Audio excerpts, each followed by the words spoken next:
and it's kind of sad that it might be over.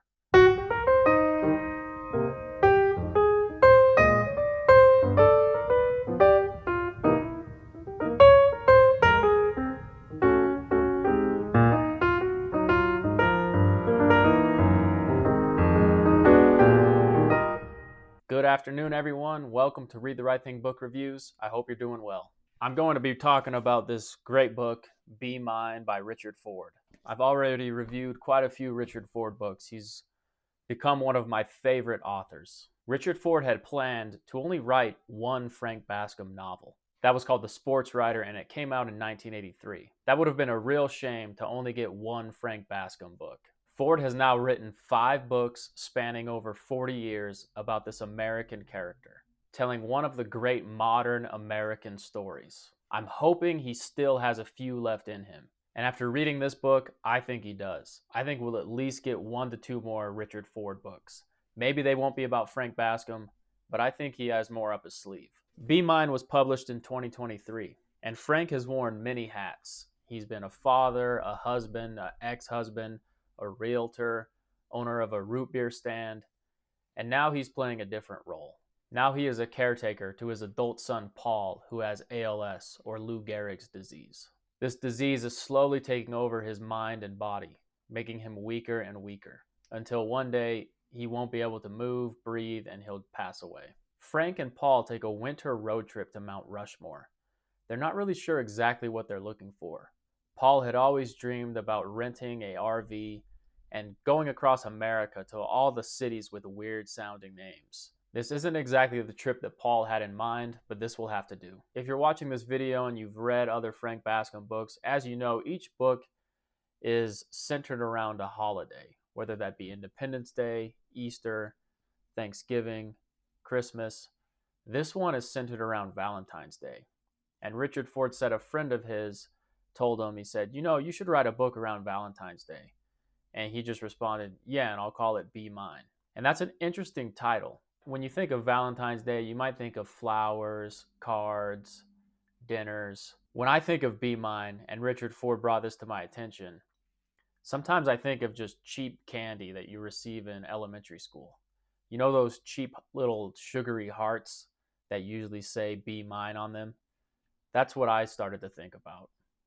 So Richard Ford wanted to take this title that generally appears on cheap candy and add new meaning to it. So in this video, I'll discuss the plot, I'll speak a little about the themes and the characters of the book, and I'll tell you what I liked and disliked. Frank is not in New Jersey for this book. He's now living in Rochester, Minnesota.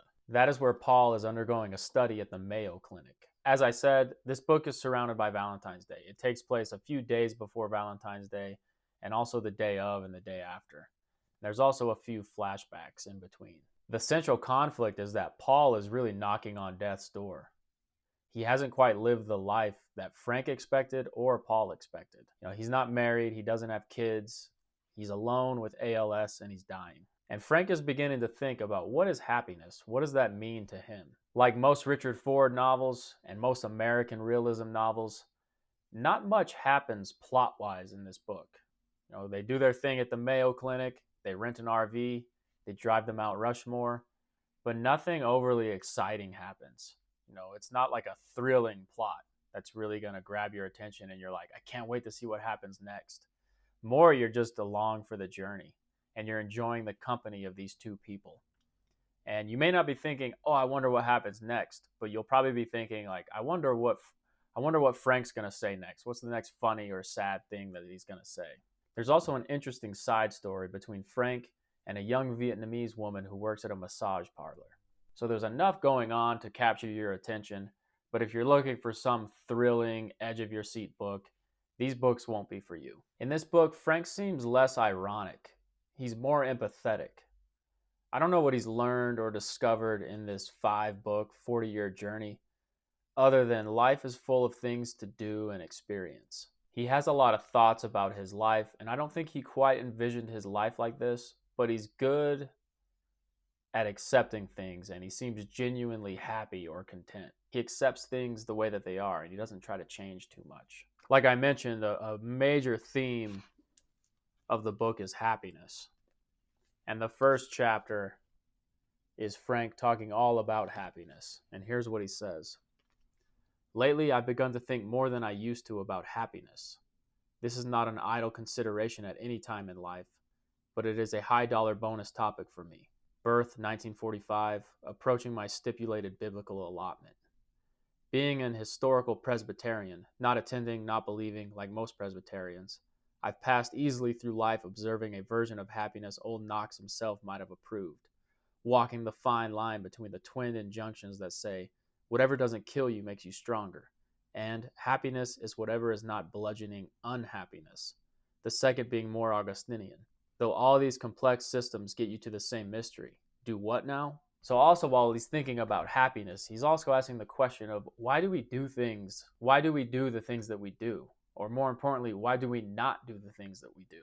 So Frank is thinking a lot about happiness, denial, grief, and also life and death. Denial meaning denial in what you were supposed to do, why we do or do not do things. Throughout life, you deny certain things until you are forced to accept them. And also, no life is free from grief. He's dealing with his son's life that is going to be cut short. Was it a good life? A disappointing life? That's really up for debate. But Frank even says that it's sad that his good life will not now be a long one. But throughout life, we all must learn to deal with these disappointments in life and in relationships. And I think Frank does a very good job of just continuing to live his life and take things as they come. The main characters in this book are obviously Frank and Paul. And some of the greatest stories in literature and film are involved around road trips. And they're also involved around fathers and sons. In this series, this is the second road trip that Frank has taken with Paul. When Paul was younger, he took him to the Baseball Hall of Fame. So there's something interesting about the dynamic between fathers and sons. One thing that I thought was interesting in this series is we really don't get to know Clarissa, his daughter, that much. And if I ever had the chance to meet Richard Ford, I would maybe ask him, has he ever considered writing a book where we get to see Frank spend more time with Clarissa? Because we know she's a lesbian, we know she's a log cabin Republican, we know she's pretty tough, she's straightforward with Frank. She may not like him very much, but I think she loves him. And I would really like to see that relationship explored more. There's also a few minor side characters. There's Amy Tan, who works at the massage parlor, and Frank's experiences with her, is kind of sweet, kind of romantic, kind of funny. But in the end, you really just see that she's just doing a job. She's just giving massages and also giving sexual favors to these clients. There's also back in New Jersey, Paul's realtor friend, Mike Mahoney. He's showed up in other books, and he's a very interesting character, very Republican. I think he sort of acts as a foil to Frank. He's very go-getter, business-oriented, and those interactions are always enjoyable. And other than that, there's just a few other minor characters who appear throughout the story. Guys who work at the casinos that Frank and Paul visit, husband-wife couple that they rent the RV from, other minor characters that they see on their travels. And these characters aren't fleshed out too much, but I think they're more just to offer opportunities for Frank and Paul to think things about the world and society. We really only get these knee-jerk reactions from Frank and Paul about these people, and that's all they're there to serve. There's also a young doctor woman who Frank has been in contact with for the past, who kind of helps them out. She's living in San Diego, and Frank often romanticizes about her. So again, just minor side characters that, freshen things up, liven the story, give Frank something to think and talk about. One thing that's interesting is Richard Ford, he talks about writing, like a blue collar guy, like a plumber. He kind of just says I just sit down and do it. I write one good sentence after the other. And he's also said, anyone could write a novel. So I love how he talks about writing in kind of this blue collar style. And people always ask him, what is Frank doing right now? Because people like to think of these characters as real people. They must be existing. And Richard Ford always says he's not doing anything. He doesn't do anything until I make him do something because I created him. He's just a character of my imagination. So I really love Richard Ford's takes on writing. There's really good narrative style. There's several flashbacks. And I also love what Richard Ford decides not to show in this story. In this story, he could have really milked some key scenes, but he just decides not to show it. I also love this genre of American realism where things happen true to life. Sometimes things are disappointing. Sometimes you go on trips and there's traffic. Sometimes you go on trips and they disappoint you. And things like that happen in this book as well. The tone and the atmosphere are very good in this book. It is reflective, sad, humorous. Frank often reflects amidst heavy experiences and life events. These are heavy things that happen, and it's always been that way in these books. The whole catalyst to these books is that they had a son pass away and they got divorced. We've seen Frank go through these heavy, dirty, difficult life events, and we've seen him come out on the other side, and we've seen him continue to live his life the only way that he knows how, which is to just keep doing what he's doing. So what did I think of this book? I absolutely loved it. Although I don't think this book might be as good as its predecessors, I still absolutely love this book. Right thing for me, for sure. It's the first book to not only make me sad, but make me shed actual tears. And I've always heard of people, saying, oh, that book made me cry. But that's never happened to me until now. So if Richard Ford can write a book that makes me cry, I have to say it's the right thing for me. I absolutely love this book. It's funny, sad, so you're going to laugh and you're going to cry. And that's what Richard Ford said. Any good book has to be funny. Any good book probably also has to be sad. I don't want to read anything that doesn't make me chuckle or laugh.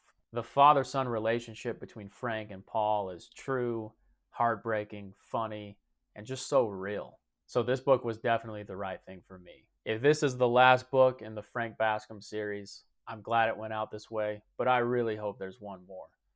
I hope we get to see a book, with Frank living in Phoenix with Clarissa, or maybe Clarissa taking care of Frank in New Jersey, something like that. Or maybe Frank's living with that doctor woman of his, or who knows. I would just love to continue the journey. Like, I'm really having a good time reading these books. And it's kind of sad that it might be over. I didn't start reading these books until I think 2020, 2021. But the first book, The Sports Writer, was written in 83. So this has been a really long journey. And if it's over, I'm happy and content, but I really hope it's not. Anyone who likes American realism should definitely read this book. And I think you can pick any Frank Bascom book and read it individually without having read the series. But I would recommend starting from The Sports Writer and reading them in order.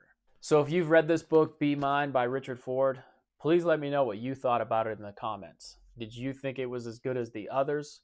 Or has Richard Ford maybe lost his fastball? I think it's maybe not quite as good, but it's still right there. If you enjoyed this video, please hit that like button.